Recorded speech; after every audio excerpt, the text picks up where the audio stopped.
আমরা এখন মাটির রাস্তায় উঠে গেলাম, ঘাস পেরিয়ে। সামনেও ঘাস আছে। এটা টোটালি মাটির রাস্তা। এই হচ্ছে একটা চার, আমাদের গ্রামের ভাষায় আমরা চার বলি। কেউ কেউ চার বলে, কেউ কেউ হাক্কা বলে। হাক্কা। এই যে কচুপাতা কি সুন্দর নিশির পড়ছে, এই যে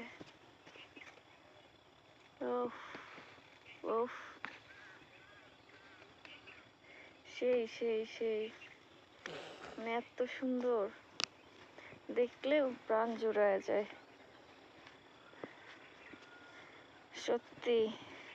সকালবেলা নামাজ পড়ে হাঁটতে বের হয়েছি, অনেক দূর আসছি অবশ্য হেঁটে, এখন প্রায় 1.5 কিলোমিটার মতো। হ্যাঁ, এখনো হাঁটতেছি, গন্তব্যে পৌঁছাতে পারতেছি না, যাচ্ছি